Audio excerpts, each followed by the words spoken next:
I wanted to go on record straight away by saying I love this game. Absolutely, so impressed with it. On launch, I had it on my PlayStation Pro, and then of course we had the 5 upgrade free, which is brilliant. I am CouchCube. This is my Mortal Shell review. The game has featured on the channel before, I think back in 2020, but I deleted it because no one looked at the video. I will take a video down if it doesn't perform. This is to do with the channel average per video score, and I'm looking for sponsors, and if something just sits there for a year with like 300 views, it has to go. So if anything on here that you see that you think, blimey, the classic couch co-op series with like Speedball and Chaos Engine, please view it, otherwise it's gonna have to be thrown out. Back to Mortal Shell, it has also just appeared on Game Pass, so it's very much worth looking at for that subscription cost and seeing it at some top-end specs. That brings me on to how it performs on the PlayStation 5. Check this marketing spiel out. Damn, I hate stuff that gets put into brackets, but it's a targeted 60 frames per second and it's a scaled 4K, so it captured at 1080. Can't believe it, but it was a PEG 60, didn't drop a single frame. And I'm not like falling off my chair with like, wow, what an upgrade, like remnant from the ashes, but it's still a very luscious looking game now, and you certainly see where that performance has been put. What is Mortal Shell? Well, it's a Dark Souls clone, one of the best on the market, and I'm just amazed that From haven't thrown their lawyer book or haven't started to think about how they can copyright that gameplay model. And I think in the future, maybe in a few decades, that we will see a lot less gaming plagiarism on ideas. It's kind of the Wild West at the moment, where everybody just steals the best bits, which is amazing because you get to cherry pick all the cool mechanics from AAA games, and then one will come out with all of them in. I'm underselling it by saying it is just a Souls-like. The game, as the name suggests, is all about shells, and shells being like different characters that you can play. There's only 5, but they're incredibly cool looking, and there's like a Crusader one, there's a tank build, there's a quick one that's got more stamina. They're like the cornerstones of the reason to play through the game, is to get a new shell and see what it's capable of, and you get 2 pretty early doors. The third one is a right bitch, and the last 2 aren't too bad. Here's the thing. When this game launched, there was a bit of hoo-ha about it being quite short. It was also considered a AA sort of budget game, but it's so much more than that. I mean, it really is leaning onto the AAA status because of how crisp and tightened everything is on this current gen version.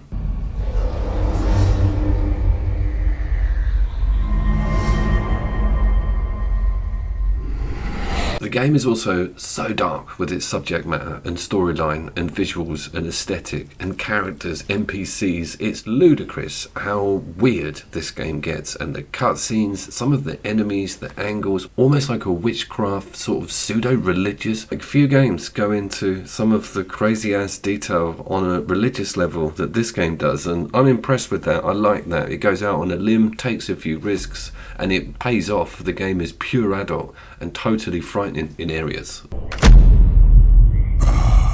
I clean forgot that the parry is actually something you're given right quite early, but there's a little bit where you don't have it, and I'm going for the button and I'm like, that window is so small, I just can't get the parry, and then I'm given the actual tool and I'm like, oh yeah, I remember now. And there have been a few other changes on UI and been able to upgrade a lot of starter weapons from that hub. I don't remember it being that easy and cool to use, but getting that Hallow Sword straightened out early doors is the way forward. Let's talk about the loot and infantry. It's actually not too frequent. This is far from a looter, and I like the ideas of sort of pillarish, massive openings. When you get a big boss, you get a new weapon or you get a new shell. That's a big occasion, and it's cool. You don't sort of get that feeling diluted by picking up something crap that you have to then throw away. There's none of that. This is very streamlined, quite high production feeling gameplay. Their allegiances lie to those who offer tar. The voice actors and the voiceovers, the sound design, the enemies round the corner making weird noises, everything feels like it's had a lot of thought behind it. Nothing feels rushed. This game is, and I use the word way too much, but very lavish on visuals, and it's kind of third-person view. It's quite chunky feeling. Think how The Witcher changed with that update.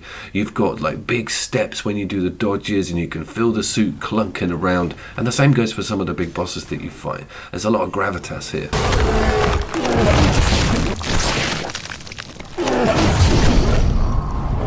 Is it hard? Oh, Jesus Lord, it was a learning curve getting this footage because the game's got a rhythm that is slightly different from a lot of your muscle memory on other Souls games. So you just have to take the time to let it sort of talk to you and understand how that system works with the shells. And let's get to that now. Its other major selling mechanic is this turn to stone idea where you hit L2 and you're impenetrable from any attacks. And it doesn't last very long. Swords bounce right off you. It looks damn cool.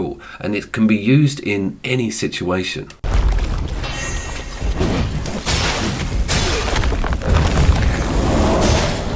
Let's talk about its currency system because it's identical to all of the Souls series, i.e. you get given a small reward for killing, the grunts and big ones for bosses, and that is spent in the hub, and of course it can get lost and you have to go and get it back. One of the cool ideas is that your body gives you your health back when you find it, and that is amazing because kind of like getting another life halfway through a fight. You can just find where you were killed and go and retrieve said shell. I think some of the bosses and boss arenas are some of the best in the Souls-like series of games.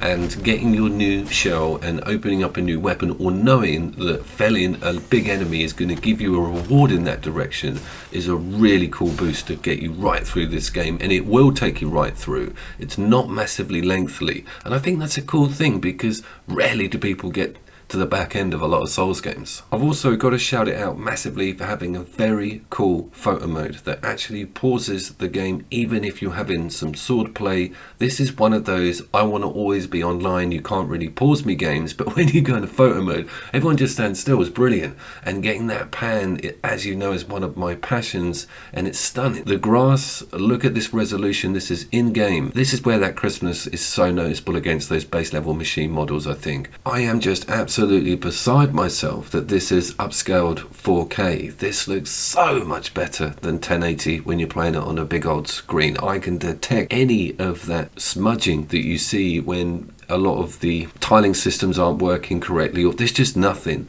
on screen that gives away that this is not a 4K game. And talking of 4K games, there is a whole bunch of them on my top PlayStation 4 backwards compatible games that don't sit on an SSD. And that brings me over to this game's load times and how quickly it all operates when you're going through a lot of the systems. It's fast as hell, but it never was a bad performer on that front on base level systems. I don't remember it being anyway, but you're straight back in very quickly.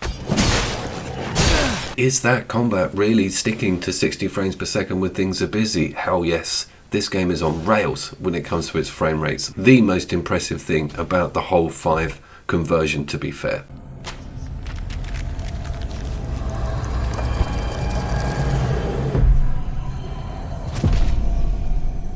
I was thinking you've left it on the performance mode. There's a quality mode that you've not seen. No, there isn't any switch out modes in the interface on the display or graphics. Huge shocker, because again, I know I'm getting on a bit, but I swear there was an option on the PlayStation 4 Pro, but I may have just been thinking of Nier Automata. Anyways, I have been Couch Coop. I have made a top Souls-like list. It's quite old now and this isn't on it, but have a look. I'll ping it all in with the annotations and links in the description.